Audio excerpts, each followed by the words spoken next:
Good morning, and it is Friday, finally the end of the week. It is Friday, March 24th, 2023, and I am Kenny Polcari, your host of the party. And what is happening?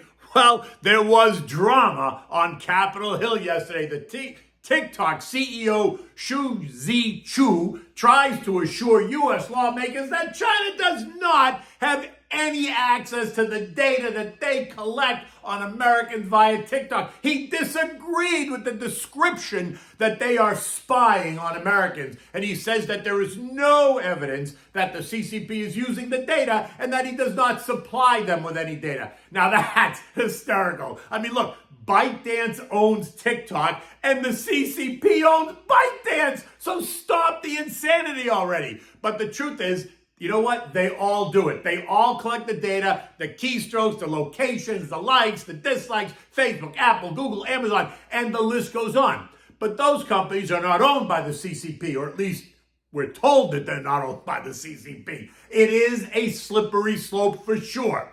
But you know what? We brought this on ourselves. Anyway, what do we have for dinner? We're going to have the pan-seared sea bass, because it is Friday in Lent. Okay, look. Big tech led the market higher yesterday, and I mean big tech. Apple, Microsoft, right, up 2%. Palo Alto Networks up 1.6. NVIDIA up 2.7. Broadcom up 1.3. Qualcomm up 1.8. AMD up 2.7. Intel up 3.2%. The semiconductor index up 2.5%. CrowdStrike up 1%. Cisco up 0.5%. These names seen as offering shelter in the storm. Many, not all, flush with cash, have been outperforming this year, right? The XLK is up 16%. Semis are up 25%. Artificial intelligence up 19%.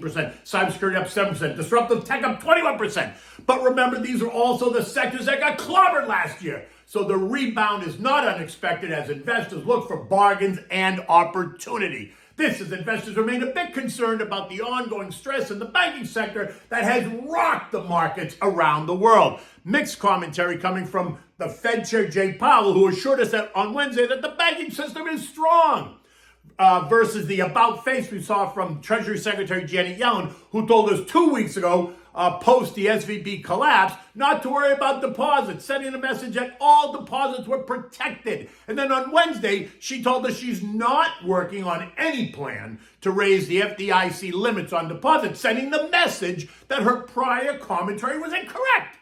And that sent the regional banks into another tailspin as investors and traders and algos tried to decipher the latest narrative. Now, the questions are, and there are many, are the deposits protected or not? Is the U.S. banking system stable or not? Is there a storm brewing on the horizon that they see that we don't? There are so many more to ask, but we don't have the time right now. Just a note. Again, overnight, Janet Yellen does another about face, saying that the Treasury would take additional actions if warranted to stabilize the bank. Look, I think it's time for Janet Yellen to pack it in, right? No? She should go on a vacation. She needs to get some sun. She looks a little bit pasty, doesn't she? I mean, not for anything. Look how beautiful it is down here in Florida. In the end, yesterday, we saw the broad indexes all rally strong during the day, but fade as the sun was setting. As the bell finished ringing, we found the Dow was up 75 points, the S&P up 12, the Nasdaq up 118, and the Russell lost 7 while the transports gave up 22. Only 2 of the broad 11 sectors ended higher. Tech and communications, both up 1.6%. The worst performers, utilities down 1%, energy down 1.4%, while everything else was off small, about 0.5%. Regional banks, though, were front and center again on the Yellen comments and ended the day lower as investors toggled back and forth depending on the headline. 2 of the most popular regional banking ETFs, the KRE was down 2.8% and the BKX down 1.7%. All while FRC, First Republic, who is now the poster child for all regional banks, lost 6.1%. And it is a flight to safety as investors grapple with this confusing narrative. Treasury prices rose, sending yields lower. The 2-year yield is now yielding 3.6%. Recall it was 5.25% only 2 weeks ago. The 10-year is yielding 3.29%, down from 4% 2 weeks ago. Gold surged by nearly $50 or 2.4%, trading as high as $2,023 before settling down to end the day at $2,012. Recall that gold had surged up to 2025 in early February. Then it sold off as the dollar index surged on the rising interest rate narrative, trading down to $1,814 an ounce. And then the banking crisis hit and investors tripped over each other as they jumped back in, taking gold to where it is today. Oil surged up and through $70 a barrel before settling yesterday at $69.50. As the media continues to push this global economic slowdown narrative, right, putting pressure on oil prices. This even as Russian supplies increase despite sanctions, continue to hit the market as the whole Asian regional demand rises and the ongoing discussion surrounding the return of Chinese demand separately. Now, either it's happening or it isn't. Look, they've been telling us that demand from China was going to surge once they reopen. Enough already. They've already reopened and demand from China is strong. Yesterday, I told you that China is supposed to represent 40% of the increase in global oil demand this year. So please stop with the histrionics already. China is open, China is open and demand is strong, right? It's not going down. And by the way, demand in Europe is not going down. North America is not going down, period, the end. The world is awash in oil. We just can't pump it and produce it fast enough to meet demand. And the Saudis, who are now the swing producer, and I say that because under the prior administration, the U.S. was the swing producer. We controlled it, right? But the Saudis can now tweak production and cause prices to rise or fall depending on their mood. And we should expect them to continue to manage the global supply-demand narrative. The next OPEC Plus meeting is on April 5th, so get ready. Remember, $80 plus oil is the sweet spot for the Saudis.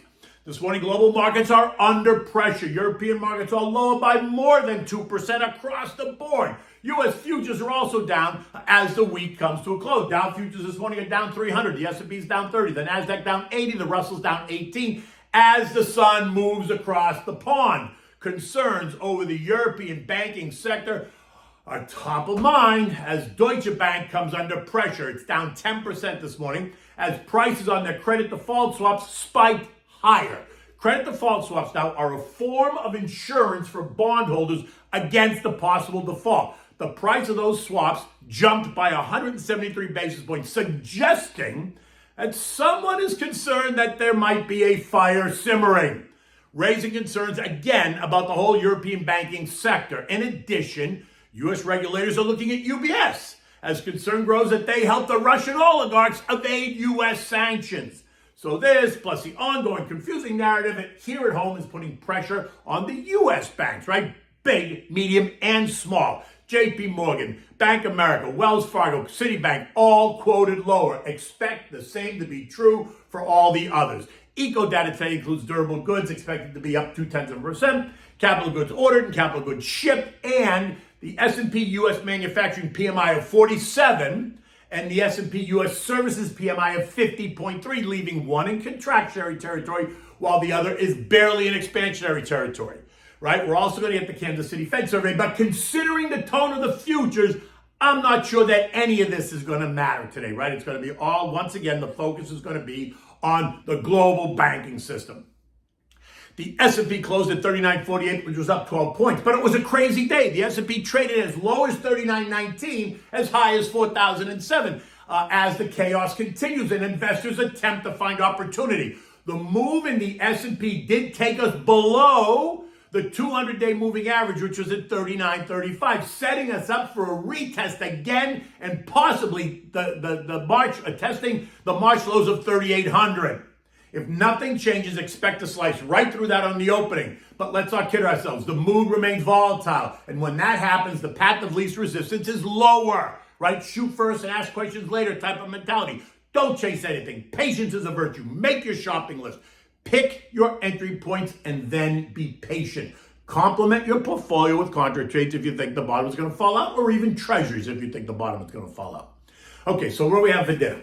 We're having the pan-seared sea bass on a bed of sweet potato mash. Now, for this, you need the sea bass fillets, you need chorizo, olive oil, salt and pepper spinach, you need 2 sweet potatoes, you need milk, although I always use half and half, you need butter, mustard, and then you need red pepper flakes if you want. Those are optional. If you want them, you can have them.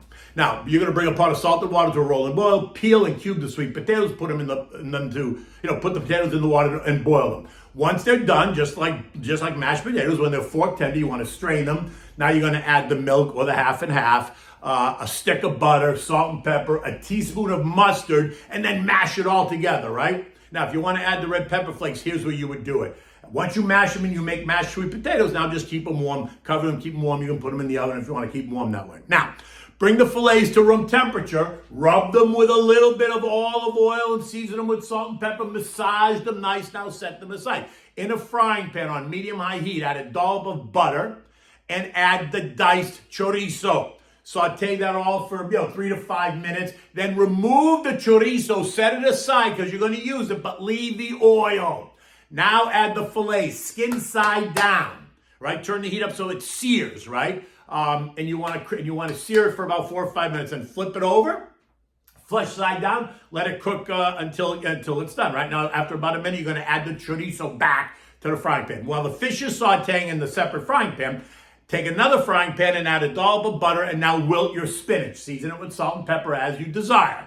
Now you present it this way. Spoon the potato mash on the bottom of the plate. Then put the spinach, and then take the filet and place it right on top. Spoon the chorizo all around the plate, and then serve this. You can pour yourself a nice glass of your favorite chilled white wine. It's a fish dish. You don't want red, you don't want heavy, you want white, and you want simple, and you know me. I should own the place. You think I own the place the way I talk about it. I always enjoy the Pinot Grigio Santa Margherita. You can buy it anywhere. It costs you about $19 a bottle. Maybe it's $22 a bottle, depending on where you live. But it is a great chilled white wine. It's not too fruity.